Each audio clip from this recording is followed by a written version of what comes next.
Hello, chào Vinh, xin chào các bạn. Hôm nay thì mình chia sẻ một cái công thức bánh nếp vừa ngon vừa dễ nè. Với cái màu sắc thì bắt mắt, ăn cực kỳ ngon luôn. Và cái cách làm này thì mình không cần khoai lang mà còn ngon hơn cả khoai lang và khoai tây nữa đó. Kết hợp với bí đỏ, nhân thịt đậm đà. Bây giờ mời các bạn cùng xem video nha. Đầu tiên thì mình có một cái khoanh bí đỏ, thì các bạn chọn cái bí nào cũng được. Xắt cái phần vỏ bí mình bỏ đi ha, rồi cái mình rửa cho nó sạch. Xắt nhỏ nhỏ, các bạn nấu khoảng 10 đến 15 phút cho phần bí của mình nó chín mềm vậy là được rồi. Mình sẽ vớt lên. Và cái công thức này thì các bạn dùng khoảng chừng một miếng bí khoảng 150 gram thôi là được à.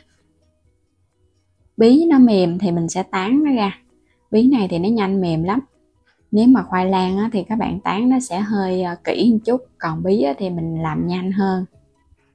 Bí thì nó có cái màu đẹp nè. Tiếp theo thì mình dùng ở đây 300 gram bột nếp nha, là khoảng 2 chén ăn cơm á. Mình có tiếp là 50 gram bột gạo là 1/3 chén. 1 muỗng canh đường. Muỗng cà phê muối. Rồi mình sẽ trộn cái phần bột này cho nó quyện đều vào trong phần bí. Bí của mình nó vẫn còn ấm nóng. Trộn xong thì để ở đây, quay qua tới cái nồi nước luộc bí hồi nãy, mình sẽ bắt cho nó sôi lên trở lại để trộn bột. Cho trực tiếp vô. Thì cái lượng này mình sẽ dùng khoảng 200 ml nước luộc bí đỏ. Nếu mà các bạn dùng cái bí đỏ mình hấp thì mình dùng nước sôi nha. Cũng khoảng 200 ml thôi. Tại vì cái lượng hút nước của bí nó ít hơn so với khoai lang. Mình cho vô xong thì mình trộn vậy nè. Nếu mà thấy có hơi quá mềm thì các bạn thêm chút bột nếp khô nữa. Cứ trộn từ từ, không có cần phải cho vô một lần nhiều nước quá, nó dễ bị nhão lắm. Thêm vào đây 1 muỗng canh dầu ăn. Mình sẽ nhồi đều lên cho cái phần bột này nó mịn. Có bí thì các bạn thấy cái màu nó cũng đẹp nè. Và cái khối bột của mình nó cũng định hình tốt nữa, nó không có bị chảy.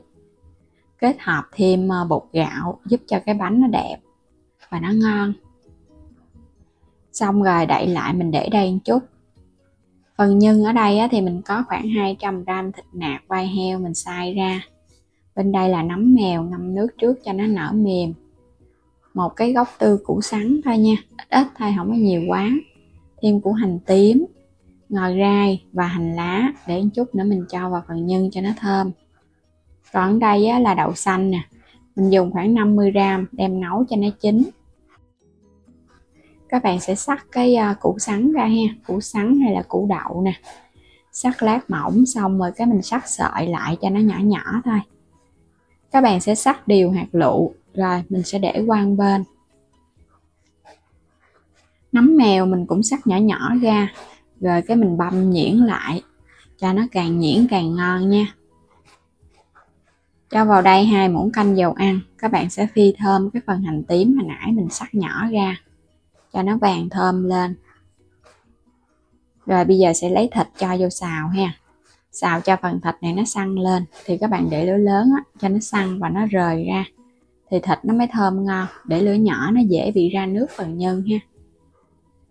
Thịt đã săn rồi nè, cho tiếp củ sắn vô.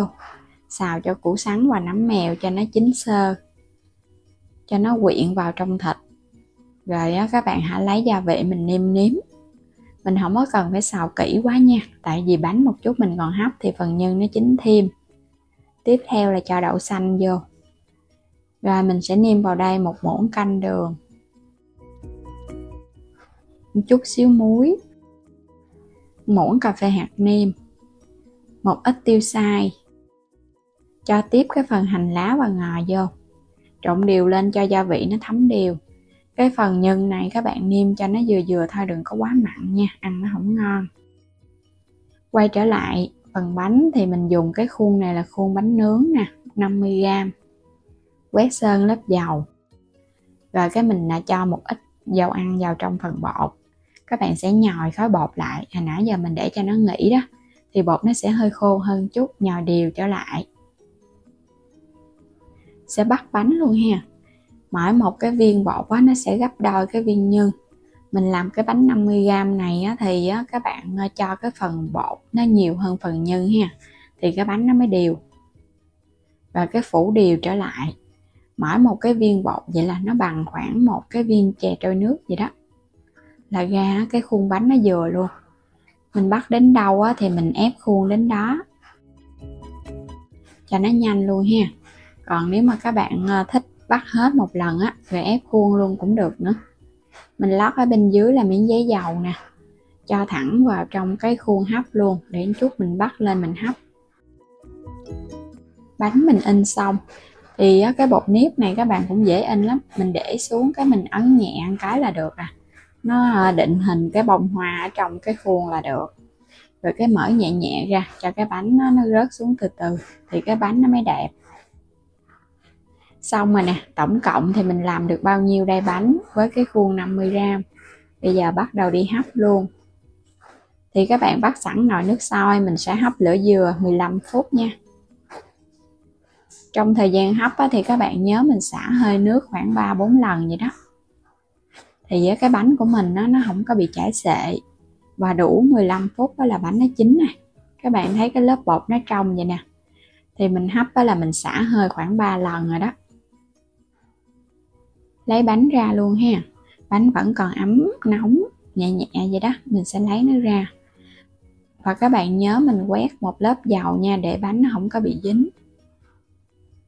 Những cái bánh bí đỏ với nhân thịt và đậu xanh, ăn kèm là dưa leo sắc nhỏ, rau cải sắc nhỏ và một ít đồ chua củ cải. Kết hợp thêm nước mắm chua ngọt nữa, ăn cho nó ngon. Ăn cái này thì phải có một ít rau, ăn nó mới ngon ha. Chan nước mắm lên. Thì nước mắm các bạn pha tỷ lệ là 1 nước mắm, 1 đường, 2 nước sôi, thêm chanh và tỏi ớt băm. Bánh dai mềm, có trộn thêm bí đỏ nên cái màu sắc nó cũng bắt mắt nè. Và các bạn để qua ngày bánh cũng không có bị cứng đâu. Nhìn nó ngon bắt mắt mà nó mềm dẻo nữa. Nếu mà không có khuôn thì các bạn làm bằng cái chén mình hấp cũng được luôn. Dẻo mềm và thơm phức à. Phần nhân có đậu xanh và thịt nên là nó bùi bùi, ăn nó cũng đậm đà. Mình làm cái bánh này là mình nêm gia vị cũng vừa miệng luôn á. Thêm nước mắm một ít nữa và rau nữa thì nó quyện hơn, nó sẽ ít có bị ngán. Bánh ngon dễ làm thì mời các bạn vào bếp để thực hiện cho cả gia đình thưởng thức ha. Đừng quên đăng ký kênh để nhận các video mỗi ngày, xem kênh ủng hộ mình. Xin chào tạm biệt và hẹn gặp lại các bạn ở những video tiếp theo.